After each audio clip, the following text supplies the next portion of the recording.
कहानी के शुरू में हमें वाइकिंग नाम का जहाज समुद्र के बिल्कुल दरमियान में दिखाया जाता है। ये लोग मछलियां पकड़ने के लिए आए थे क्योंकि अगले दिन इनके शहर में एक तीर अंदाजी का कंपटीशन था। इस जहाज का कैप्टन था हलवार, जिसे समुद्र के बीचों बीच ही वापसी के रास्ते में अपने दुश्मन का जहाज दिख जाता है। उसके साथ ही उसे समझाते भी हैं कि कोई बात नहीं, तुम उसे इग्नोर करो और आगे बढ़ो। लेकिन उसका गुस्सा तो बहुत ज्यादा था। वो किसी की भी सुने बगैर अपने दुश्मन से लड़ने के लिए अपने जहाज को उसके करीब ले जाता है। दोनों जहाज जैसे ही एक दूसरे से टकराते हैं तो हलवार के दुश्मन के जहाज से एक तलवार और एक गिलहरी उनके जहाज पे गिर जाती है। पता चलता है कि ये तलवार जादुई तलवार है, जिसे लेने के लिए हलवार का दुश्मन हलवार पर हमला करने वाला था। हलवार की दुश्मन की टीम बहुत बड़ी थी। अगर वो यहाँ पर जंग करते तो जरूर हलवार हार जाता। इसलिए हलवार के साथ ही कहते हैं कि चलो जल्दी यहाँ से भागो। हलवार भी इस बार उनकी बात मान के वहाँ से भाग पड़ता है, लेकिन उसके जहाज में मौजूद मछलियाँ उसकी स्पीड को कम कर रही हैं। वो अब इन्हीं मछलियों का इस्तेमाल करते हुए अपने दुश्मन के जहाज पे हमला करता है, उन्हें अपने से दूर करता है और ऐसे तेजी से अपने घर की तरफ निकल आता है। फाइनली अपने दुश्मन से उसकी जान बच गई थी, लेकिन घर आने पर अब उसकी जान नहीं बचने वाली, क्योंकि उसकी वाइफ बहुत ज्यादा गुस्से में है। क्योंकि हलवार कल के कंपटीशन के लिए मछलियां तो लाया ही नहीं जिससे उन्हें पैसे मिलने वाले थे। दिखाया जाता है हलवार के बेटे को, जो कि अपने डैड के साथ वाइकिंग जहाज का हिस्सा बनना चाहता है। यहाँ हमें ये बात भी पता चली है कि तीर अंदाजी का कंपटीशन भी सिर्फ इसीलिए कि जीतने वाला वाइकिंग जहाज का हिस्सा बनेगा। हलवार के बेटे ने बहुत मेहनत से प्रैक्टिस की थी और उसे यकीन था कि वही जीतने वाला है। वो अपनी मॉम को कहता है, आप फिक्र ना करें, देखिएगा कल सिर्फ मैं ही जीतूंगा। इस बात पर उसकी मॉम कहती है, बेटा याद रखना, तुम जीतो या ना जीतो तुमने उदास नहीं होना है। अगले दिन कंपटीशन शुरू हो जाता है। सब लोग निशाना लगाते हैं, लेकिन किसी का भी निशाना ठीक नहीं लगता। अब आती है हलवार के बेटे की बारी। दिखाया जाता है कि उसने तीर कमान में डालकर खींचा और दूसरी तरफ बोर्ड के बीचों बीच बिल्कुल सही निशाना लग गया। लेकिन ये हलवार के बेटे ने नहीं लगाया था। हलवार के बेटे का तीर तो अभी भी उसके हाथ में ही था। ये वार किसी ने पीछे से किया था। जो भी था वो हलवार के बेटे से ज्यादा टैलेंटेड था। वो भी अब निशाना लगाता है और निशाना बिल्कुल तीर के ऊपर जाके लगता है। यानी अगर वो भी निशाना लगाता तो ये कंपटीशन जीत जाता, पर उसके डैड ने उसे मौका ही नहीं दिया। इस चीज ने उसे बहुत ज्यादा उदास कर दिया था। इस कंपटीशन को जिसने जीता था, उस लड़के की जीत की खुशी में हलवार यहाँ पे जश्न मना रहा था, जबकि उसका बेटा उदास उसके जहाज से वही जादुई तलवार उठा लाता है। वो नहीं जानता था इस तलवार की हकीकत। इस तलवार पे फिलहाल जंग लगा था। तो जब इसे साफ करता है तो इस पर कुछ लिखा हुआ था। दूसरी तरफ हम देखते हैं कि हलवार भी अब अपने नए असिस्टेंट को उसी तलवार के बारे में बता रहा है। हलवार जब उसे तलवार दिखाता है तो ये लड़का हैरान हो गया है और उसे बताता है कि ये तो ऑर्डेन की तलवार है, जो किसी भी चीज को सोने में बदलने की ताकत रखती है, लेकिन किसी को भी इसके इस्तेमाल का तरीका नहीं पता। तब हलवार का बेटा कहता है, इसके ऊपर लिखा हुआ है तरीका। हलवार अपने बेटे की बात को दोबारा इग्नोर कर देता है। हलवार का बेटा उस तलवार को वहाँ से ले जाता है और उस पर लिखे हुए तरीके की मदद से जब उस तलवार को इस्तेमाल करता है तो तलवार अपना जादू दिखाना शुरू कर देती है। सामने पड़ी एक मुर्गी अब सोने की बन चुकी थी। सभी लोग ये देखकर बहुत ज्यादा हैरान थे। सभी उस मुर्गी को पाने के चक्कर में लग जाते हैं कि तभी लोगों को एहसास होता है कि मुर्गी नहीं बल्कि तलवार को हासिल करना चाहिए। अगर तलवार मिल गई तो वो हर चीज को सोने में बदल देंगे। सभी लोगों के दरमियान लड़ाई शुरू हो जाती है और इस सारे चक्कर में वहाँ मौजूद हर चीज सोने में बदल जाती है। अब हम सबको याद होगा कि इस तलवार के साथ एक गिलहरी भी थी। इस तलवार का जादू जब उस गिलहरी पे किया जाता है तो गिलहरी सोने की नहीं होती। फिर तलवार आ जाती है हलवार के हाथ में।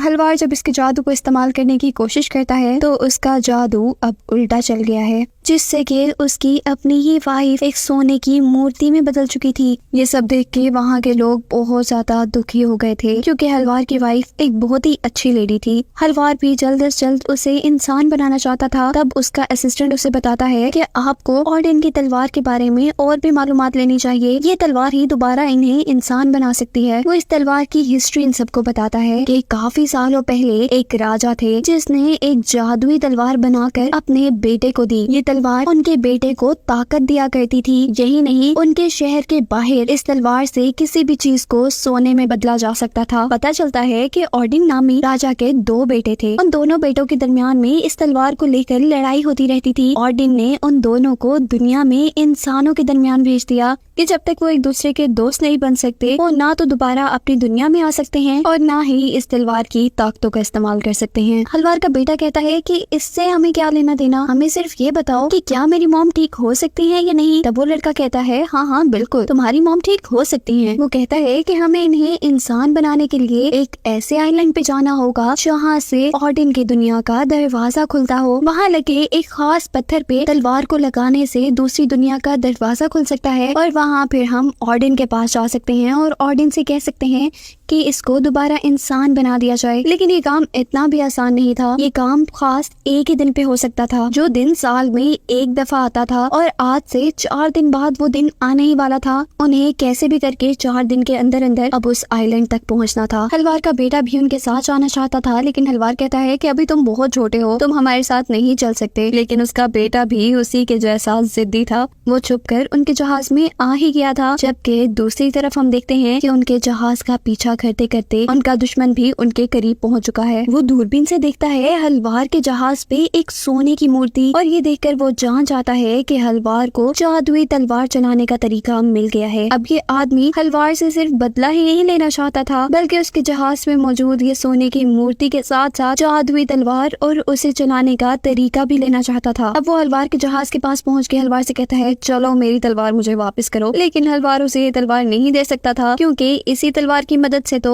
उसकी वाइफ इंसान बन सकती थी। इस तलवार के लिए दोनों में लड़ाई शुरू हो जाती है। अब ये लड़ाई हलवार बिल्कुल जीतने ही वाला था कि अचानक से उसके दुश्मन का एक आदमी हलवार के बेटे को इस जहाज पे से पकड़ लेता है। हलवार को तो ये पता ही नहीं था कि उसका बेटा भी इस जहाज पे छुपा बैठा है और अब अपने बेटे को बचाने के लिए ना चाहते हुए भी उसे ये तलवार अपने दुश्मन को देनी पड़ी थी। हलवार की हार मानते ही हलवार का दुश्मन हलवार का नाजायज फायदा उठाता है। उसे, उसके असिस्टेंट को और उसके बेटे को एक आइलैंड पे छोड़ के उसका जहाज, सोने की मूर्ति बनी उसकी वाइफ और तलवार, सब चीजें उसकी ले जाता है। हलवार यहाँ अपने बेटे पे बहुत ज्यादा गुस्सा हो रहा था कि ये सब सिर्फ तुम्हारी वजह से हुआ है, जबकि हलवार का बेटा तो इन सारी मुश्किलों से निकलने का कोई ना कोई रास्ता ढूंढ रहा था। तब हलवार का असिस्टेंट हलवार को कहता है गुस्सा ठंडा रखें, इसको एक मौका तो दें, शायद इसका बनाया प्लान हमारी कोई मदद कर जाए। हलवार का बेटा अपने तेज दिमाग का इस्तेमाल करते हुए वहाँ पर पड़ी टूटी फूटी चीजों से ही एक कश्ती बना लेता है, जिससे वो निकल जाते हैं अपने दुश्मन के आइलैंड की तरफ। हलवार जानता था उसका दुश्मन पायरेट आइलैंड तक ही गया होगा, क्योंकि वही उसका घर है और वही वो अपनी चोरी की हुई चीजें बेचा करता है। बात तो सच ही थी। हलवार की सोच के मुताबिक हलवार का दुश्मन उसी जगह पे था, लेकिन इस आइलैंड के आदमी उसे अंदर जाने ही नहीं दे रहे थे, क्योंकि उसके ऊपर बहुत कर्जा था। अपना कर्जा उतारने के लिए वो हलवार की वाइफ की मूर्ति उनको बेच देता है। इतनी बड़ी सोने की मूर्ति कभी इन लोगों ने नहीं देखी थी। इस मूर्ति से इस आदमी का कर्जा तो क्या टूटा था, बल्कि उसका राज चलने लगा था इस आइलैंड पे। अब यह आदमी थोड़ा सा और लालची हो जाता है और इसी तलवार के जादू का इस्तेमाल करते हुए अपने और अपने साथियों की हर चीज को सोने में बदल देता है। दिखाया जाता है अब हमें हलवार और उसके सारे साथियों को, जो कि अब इस पायरेट आइलैंड तक पहुंच चुके हैं। अब क्योंकि हलवार का दुश्मन यहाँ का एक तरह का बादशाह बन गया था, तो इसीलिए उसके इर्द गिर्द बहुत सिक्योरिटी भी थी। हलवार जो कि उसके पास जाके उस तलवार को लेना चाहता था, ये काम तो अब नामुमकिन ही लग रहा था। तब हलवार के बेटे के जहन में एक और आइडिया आता है और वो सबको कहते हैं कि हम क्यों ना डांसर्स का उड़िया लेकर अंदर चले जाएं। उसका आइडिया काम कर जाता है, उन्हें अंदर की एंट्री मिल जाती है। अब वो लोग क्योंकि डांसर बने हुए थे, इसीलिए हलवार के दुश्मन के सामने उन्हें डांस भी करना पड़ा था, जो कि हलवार के दुश्मन को बहुत पसंद आया था। डांस करते करते ही हलवार के बेटे को अपनी मॉम भी दिख गई थी। वो उसे लेने के लिए जा रहा था, पर इतने में वहाँ से कोई और आदमी उसे उठा के ले गया था। उसका बेटा अपनी मॉम का पीछा करता है और देखता है जाकर कि उसकी मॉम को तो वो लोग काटने वाले हैं। यहाँ डांस करते करते सभी लोगों को ये भी पता चल जाता है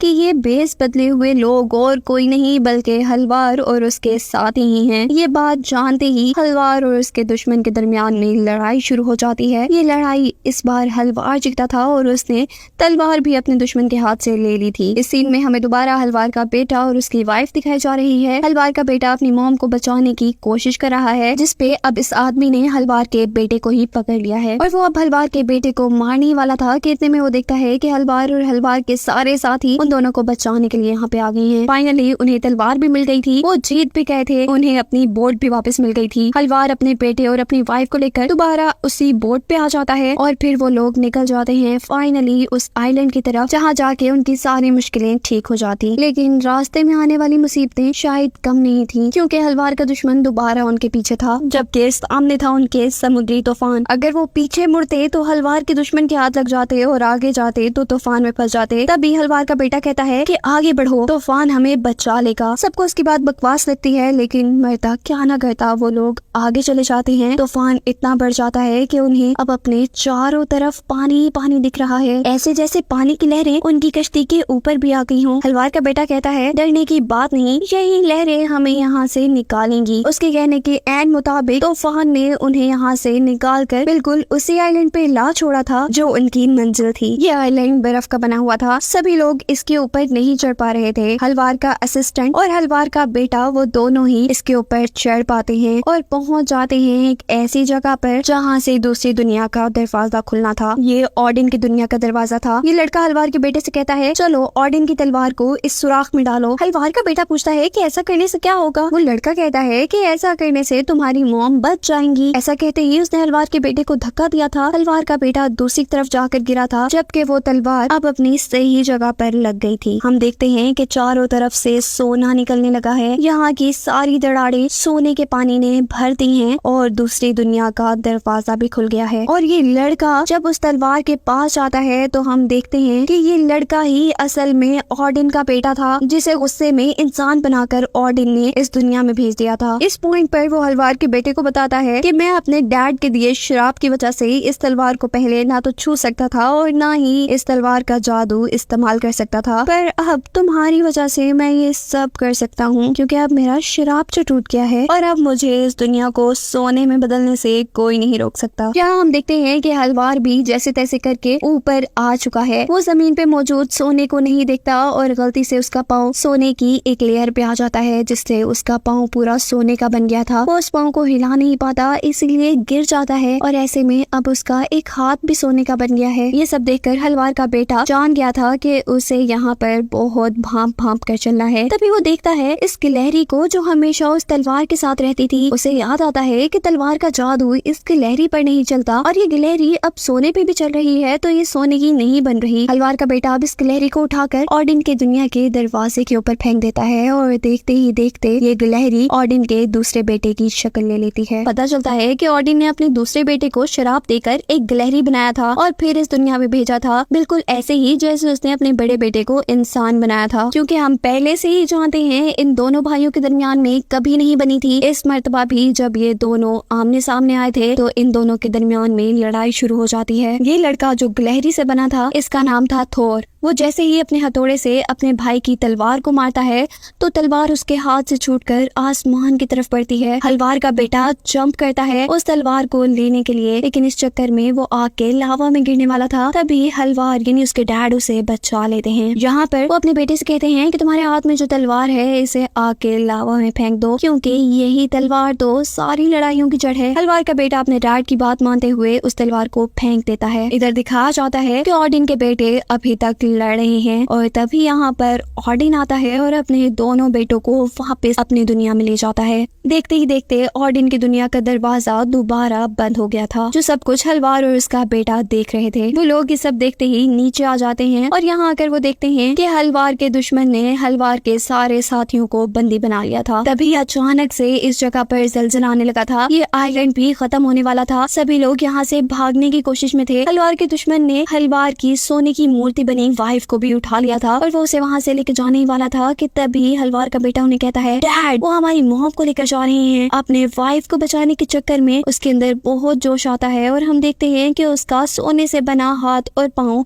दोबारा ठीक हो गया है। वो भागते हुए जाता है और अपने दुश्मनों को खूब पीटता है। इतने में ही उसकी वाइफ भी वापस से इंसान बन जाती है, क्योंकि जिस जादुई तलवार से वो सोने की बनी थी वो जादुई तलवार तो खत्म हो गई थी। उस तलवार के खत्म होते साथ साथ उसका जादू भी खत्म हो गया था। कहानी के एंड में दिखाया जाता है कि हलवार ने अपने सारे दुश्मनों को भी हरा दिया था। हलवार की वाइफ के ठीक होने की वजह से अब उनकी फैमिली भी दोबारा एक हैप्पी फैमिली हो गई थी। हलवार के बेटे का जो सपना था हमेशा से वाइकिंग जहाज का कैप्टन बनने का, यानी अपने डैड के जहाज का कैप्टन बनने का, वो भी अब पूरा हो गया है। क्योंकि पहले जो हलवार ने इस जहाज का कैप्टन चुना था वो तो असल में ओडिन का बेटा था जो इंसान नहीं था, और अभी तो उन्होंने उससे छुटकारा पाया है। ऐसे सब खुश रहने लगे हैं। वो लोग अब अपने घर वापस भी आ गए हैं और बहुत खुशी से अपनी जिंदगी गुजार रहे हैं। इन सबको दिखाते हुए ही ये मूवी यहीं एंड हो जाती है।